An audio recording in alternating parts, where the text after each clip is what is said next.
hello friends welcome to गंजेट study centre आज एक नतुन भिडिओ লৈ আহিছো যেটো ট্ৰিক্সৰ জৰিয়তে আমি এনে যিকোনো কিবাটা সংখ্যাৰ হৰণ নকৰাকৈ সেই সংখ্যাটো কিহৰ দ্বাৰা বিভাজিত হ'ব সেই সংখ্যাটো আমি নিৰ্ণয় কৰিব পাৰিম যদি আমি আলোচনা কৰো যে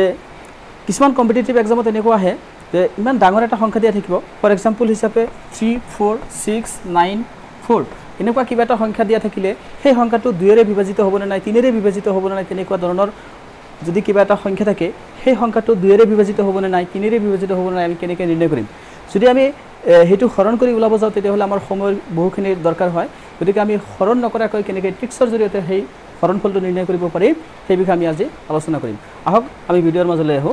যদি 2 ৰ বিভাজিতৰ কৌশলটো আমি জানো যে যদি কোনো এটা সংখ্যাৰ শেষৰ অংকটো 0 2 4 6 আৰু 8 হয় তেন্তে সংখ্যাটো 2 ৰে বিভাজিত হ'ব আমি গম পালোকে যদি শেষৰ অংকটো কি হয় 0 2 4 6 আৰু 8 হয় তেন্তে সংখ্যাটো কি হ'ব 2 ৰ দ্বাৰা বিভাজিত হ'ব এবাৰ আমাক চাব লাগিব ধৰি লৈছো যদি এই সংখ্যাটো হয় যে এই সংখ্যাটো 2 ৰে বিভাজিত হ'ব না নাই যদি 3 4 6 9 4 তেতিয়া হলে আমাক চাব লাগিব লাস্ট ডিজিটটো আমাৰ কি আছে 4 আছে গতিকে আমি জানিলো আমাৰ ট্ৰিক্সৰ কি আছে 4 টো আছে গতিকে যদি লাস্ট ডিজিটটো 4 হয় তেতিয়া হলে সেই সংখ্যাটো কি হ'ব 2 ৰে বিভাজিত হ'ব গতিকে আমি যদি এই নিয়মটো জানো তেতিয়া হলে কোনো হৰণ কৰাৰ প্ৰয়োজন নপৰে গতিকে আমাৰ যদি লাস্ট ডিজিটটো কি হয় 0 2 4 6 আৰু 8 হয় তেন্তে সেই সংখ্যাকেইটা কি হ'ব 2 ৰে বিভাজিত হ'ব এইবাৰ আমি আহো 4 ৰ বিভাজিতৰ কৌশল 4 ৰ বিভাজিতৰ কৌশল যে যদি কোনো এটা সংখ্যাৰ শেষৰ অংক দুটাৰ শেষৰ অংক দুটা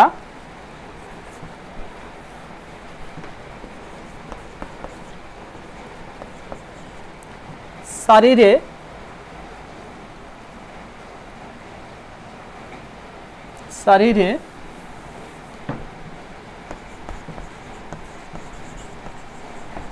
বিভাজিত হয়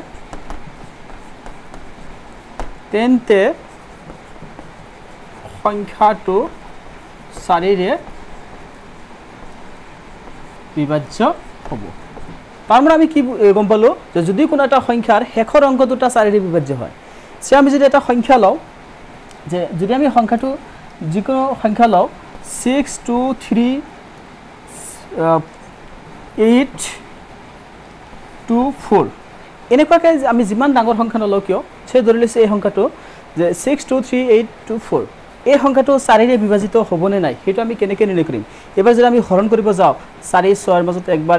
এনেকুৱাকৈ যদি উলাব যাও তেতিয়াহলে আমাৰ বহুখিনি সময়ৰ প্ৰয়োজন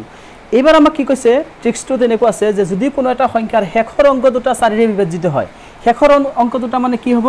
আমাক চাব লাগিব শেষৰ অংক দুটা কি আছে শেষৰ অংক দুটা আছে কি 2 আৰু 4 গতিকে এই 24 এই শেষৰ অংক দুটা যে 24 সেই 24 টো 4 ৰে বিভাজিত হ'ব না নাই আমি জানো 24 যদি আমি হৰণ কৰো 4 ৰে কিমান হ'ব 6 হ'ব গতিকে এটো কি হৈছে হৰণ গৈছে গতিকে এই সংখ্যাটো কি হ'ব 4 ৰ দ্বাৰা বিভাজিত হ'ব যদি ইয়াতে কিমান থাকিল হয় যে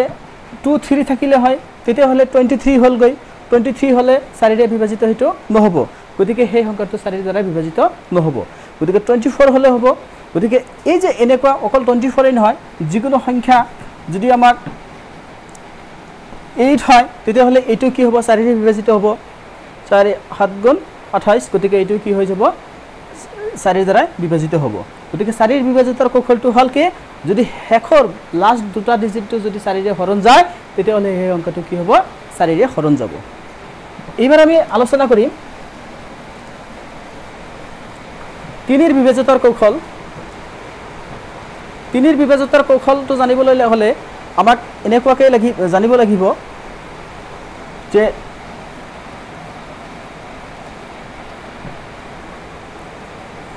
5 ৰ বিভাজিতৰ কৌশলটো যদি আমি জানো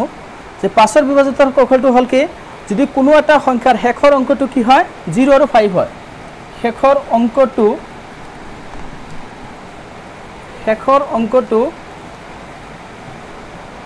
0 আৰু 5 যদি কোনো এটা সংখ্যাৰ শেষৰ অংকটো 0 আৰু 5 হয় তেন্তে সংখ্যাটো 5 ৰে কি হ'ব বিভাজিত হ'ব 5 ৰ বিভাজিতৰ কৌশলটো হল এনেকুৱা যে যদি কোনো এটা সংখ্যাৰ শেষৰ অংকটো 0 আৰু 5 হয় তেন্তে সেই সংখ্যাটো কি হ'ব 5 দ্বাৰাই বিভাজিত হ'ব সে আমি যদি সংখ্যা এটা লওঁ 4 6 9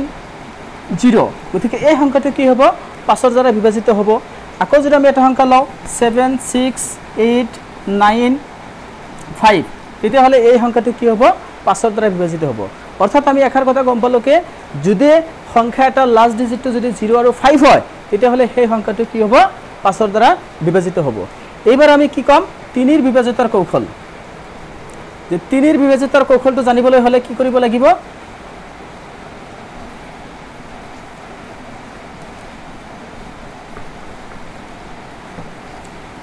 3 এৰ বিভাজিতৰ কৌশল জানিবলৈ হলে আমি কি কৰিম সে ধৰি লৈছো সংখ্যা এটা লিখিছো 3 2 4 6 1 এই সংখ্যাটো কি হ'ব 3 এর দ্বাৰা বিভাজিত হ'ব না নাই মই হোমৱৰ্ক কাৰণে ট্ৰিক্সটো লিখা নাই নিলিখিলেও আপোনালোকে বুজি পাব যে এই সংখ্যাটো আমি 3 এর দ্বাৰা বিভাজিত হ'ব না নাই সেইটো কাৰণে আমি কি কৰিম ইমান হৰণ কৰাৰ প্ৰয়োজন নাই আমি গোটেইখিনি সংখ্যা কি কৰিম যোগ কৰি দিম যদি যোগ কৰিলে যোগফলটো যদি কি হয় 3 ৰে বিভাজিত হয় তেতিয়াহলে সেই সংখ্যাটো কি হ'ব 3 ৰে বিভাজিত হ'ব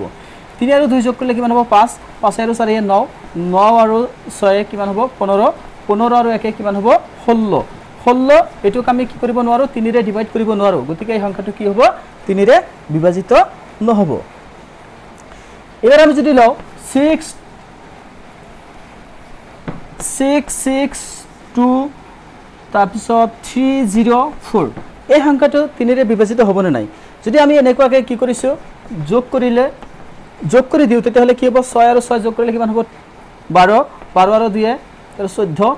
14 15 16 17 18 19 20 21 এই কেইটা যদি আমি প্লাস কৰি যাও তেতিয়াহলে কি হ'ব